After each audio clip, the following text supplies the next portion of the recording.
မင်္ဂလာပါဟောတရုတ်ဆိုင်ထဲမှာ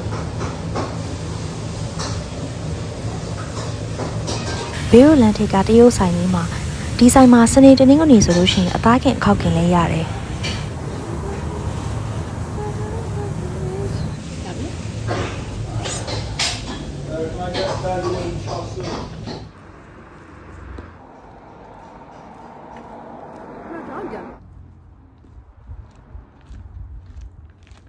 ခဏဆောင်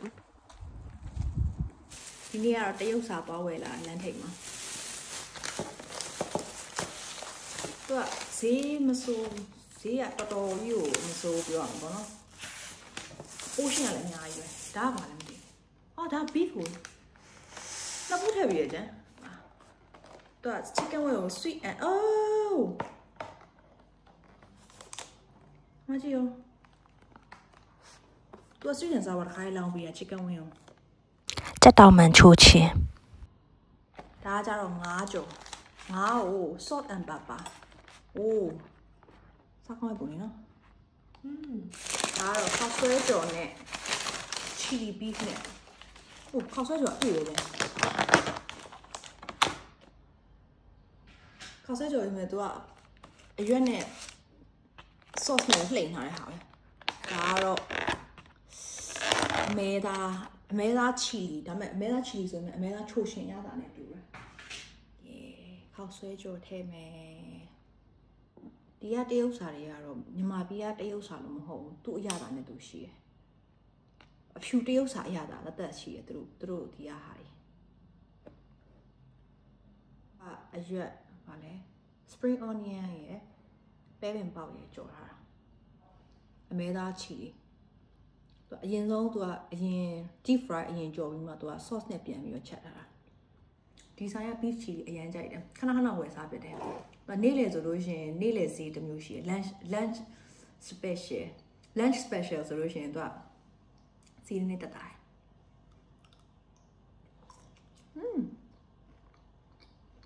တွန့်ရပါ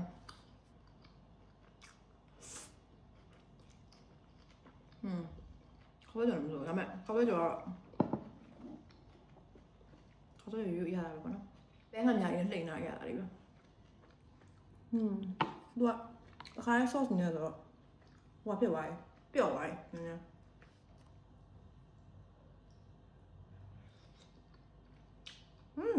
ကောင်းတယ်ပြည့်ရင်တော့ဒီမှာတော့ဆိုလို့ရှင်ချိုးချင်မစားတယ်ဟိုမှာဒီကတရုတ်ဆိုင်တွေကချိုးချင်အရင်စားကြတယ်အဲ့နဲ့စားရင်စားနေနေစားတတ်ပါတယ်မြန်မာလိုပဲနော်တရုတ်ဆိုင်ဆိုလို့ရှင်ချိုးချင်ရနာမည်ကြီးလို့ဒီကအဖြူရကြားထဲမှာလည်းအဲ့ sweet and sour နာမည်ကြီးရချိုးချင်ရချိုးချင်ကမှသူကမျိုးစုံစားကြတာကြက်သားရယ်ဝက်သားရယ်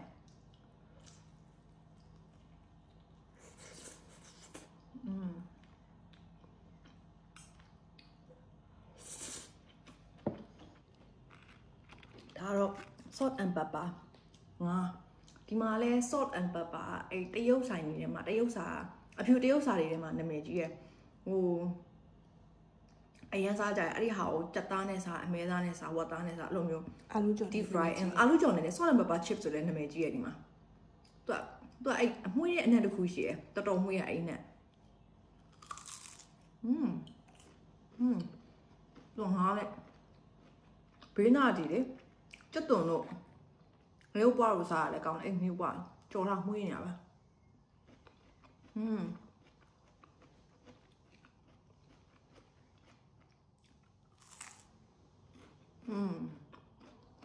ုတ်ကော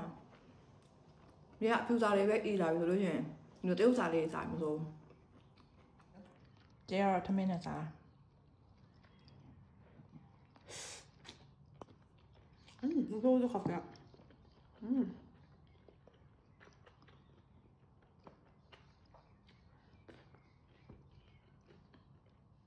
Dia sweet and sour ya. Nhưng mà bia sweet and sour sauce này anh đủ. စင်နဲ့ဒါပေမဲ့မတူ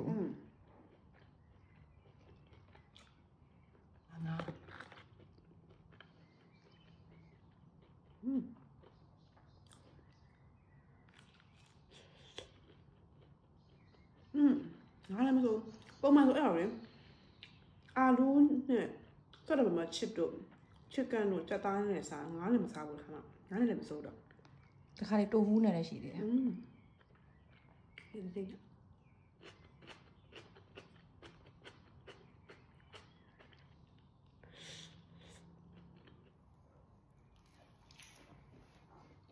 ဘယ်နဲ့မြပို့ချင်းပုံများနော်ဆော့ဆန်ပြီးစား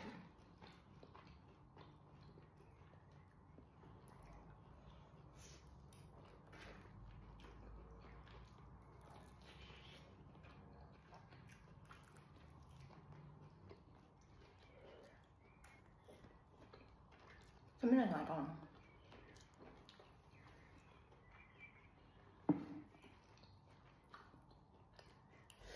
ဒီကအဖြူတရုတ်ဆိုင်နေမှာဘာရလဲဆိုတော့ဒီရတယ်ချိုးချင်းရတယ်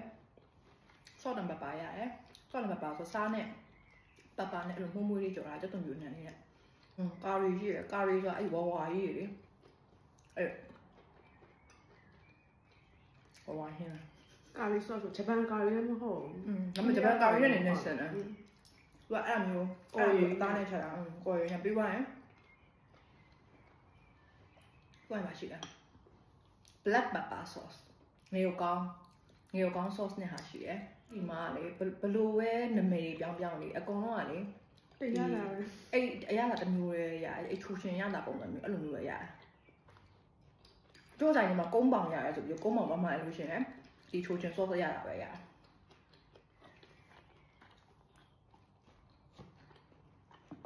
ဒီမျိုးတူကရက်ကွက်လေးမှာ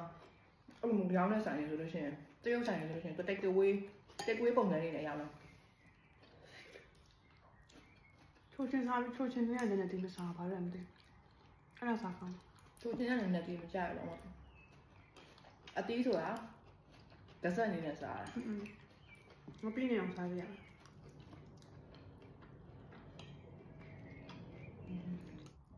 ဒီလိုနဲ့တက်ချိုးချင်း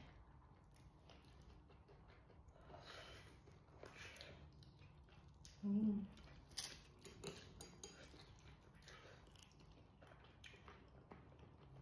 ်လိုနေလဲမြန်မာပြည်ကဟိုတရုတ်ဆန်နဲ့အဖြူတရုတ်ဆန်နဲ့ပါကွာကွာပေါ့အများကြီးကွာပေါ့မင်းဒီကတူနေအဲ့လိုမျိုးမစားတော့ပြောမြန်မာပြည်ကတရုတ်ဆန်ပုံစံစားလို့ကောင်းတယ်မြန်မာပြည်တရုတ်ဆန်ဆိုကုန်းပါရှင်ထောက်စားအဲ့ဒါငယ်မမဟုတ်ဟုတ်လားမြန်မာတရုတ်စာဆိုလို့ရှိရင်လေထိုးချင်ရောလမ်းထဲမှာပဲနိုဝင်ဘာသိရမလားအလုံးကနိုဝင်ဘာခေါက်ဆွဲကြော်ဆိုင်တော့ခေါက်ဆွဲပြုတ်ကြော်ဒီမှာကုန်းမောင်ကြီးကြော်ကုန်းမောင်ကြီးကြော်ရဲ့အချိုးချင်းကြော်ရဲ့ငါအစိမ်းကြော်တောက်ကြော်ဆန်မျိုးဟင်းဆန်မျိုးဟင်းရောဒီကတရုတ်တွေကဟောင်ကောင်တရုတ်တွေများအဲ့အရသာ blend ပြောရမယ်အရင်မလေးပေါ့ဖြူတဲ့ပုံစံမျိုးစားကြတာတို့တွေကဟောင်ကောင်ကအရသာတကယ်ကို authentic ဟိုပြီးမာကြီး mainland China က mainland Chinese တွေဖွင့်ထားတဲ့တရုတ်ဆိုင်မှာသူအရသာတွေကတကယ်ကိုပြန်လန်ပြီးတော့လေတကယ် Chinese စစ်အရသာ Chinese တိတ်ကိုဆိုလို့ရှိရင်ဟောင်ကောင်ဖွင့်တာများဒီတစ်ခါတော့ဆိုလို့ရှိရင် North Way မှာစေးအောင်အလုပ်စင်းတော့ဆိုလို့ရှိရင်အဲ့မှာပါမြို့လဲ real မြို့ North Way က real မြို့မှာတရုတ်ဆိုင်ကြီးအဲ့လိုပဲနာမည်သူကနည်းနည်းလေးမြို့တွေနည်းနည်းလေးကြီးရအောင်နည်းနည်းကြီးဆိုအရင်ကြီးနည်းနည်းလေးကြီးတော့အဲ့လမ်းမှာတရုတ်ဆိုင်ကြီးအများကြီးပဲအဲ့လိုဒီ take away ဆိုင်တွေပဲအဲ့မှာဆိုင်ထဲမှာဆိုင်မှာပေါ်လာကောက်တဲ့မိန်းမကြီးအဖွားကြီးဆိုလို့ပြောနည်းနည်းဖွားအသက်ကြီးရဲ့မိန်းမကြီးပေါ့လေသူကတရုတ်ရုပ်လုံးတော့လေအော်ပြီးရင်ဝမ်းတာပါတရုတ်ရုပ်နဲ့တရုတ်လိုဖွင့်ထားရဲဆိုတော့အော်အဲ့မှာ Chinese ဆိုင်နဲ့တိတ်မစားဘူးသေးဘူးဆိုတော့အဲ့မှာသွားမှာဟိုအင်္ဂလိပ်လိုတွေတိတ်မသိဘူးသိရမလားဘာရတာလဲမသိဘူးအဲ့ဒါနဲ့တရုတ်လိုသွားမှာတရုတ်လိုပြောတာအဲ့မိန်းမကြီးကတရုတ်လိုပြောတတ်ဘူးလုံးဝတရုတ်လိုပြောတယ်ဘူးဒီမှာကြည့်ရမသိဘူး အင်္ဂလိပ်လိုပဲပြောတတ်တယ်အဲ့ဒါအင်္ဂလိပ်လိုပဲမှာခဲ့ရတယ်ရတာရဒီရတာရပေါ့လေကြည့်ရဒီမှာကြည့်ရတရုတ်လားမသိ ငါမဟုတ်ရင်မန်ဒရင်းမပြောတာတယ်အချို့ကဟောင်ကောင်စကားပြောတတ်တာ ဟုတ်တယ်ဘေးကဟောင်ကောင်စကားမတက်ဟောင်ကောင်ကကန်တိုနီစကားမတက် အချို့ကန်လုံးလေးစီမန်ဒရင်းကတော့ပြောတာပြောတာပြောတာပြောတာ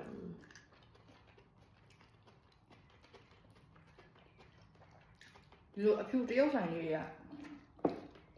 တကယ် authentic Chinese ဆိုင်လေးတက်စားလို့ရှိရင်ဈေးတက်တာပြောရမယ်တကယ် authentic ဆိုင်လေးဆိုလို့ရှိရင်ဈေးကတော်တော်များနော် ထဲပစ္စည်းကွာ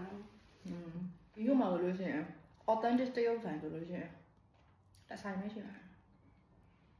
တက်ဆိုင်မရှိလားခုနေ့က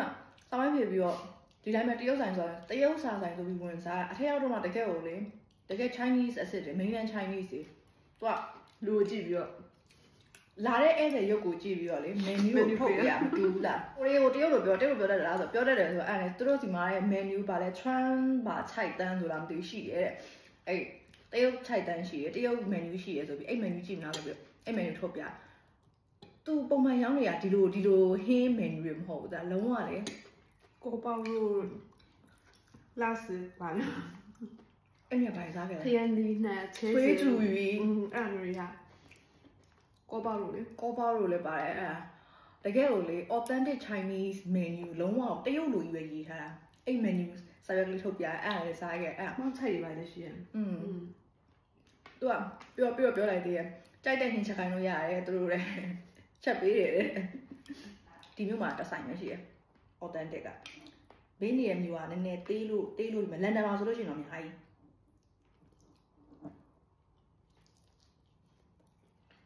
ချက်စား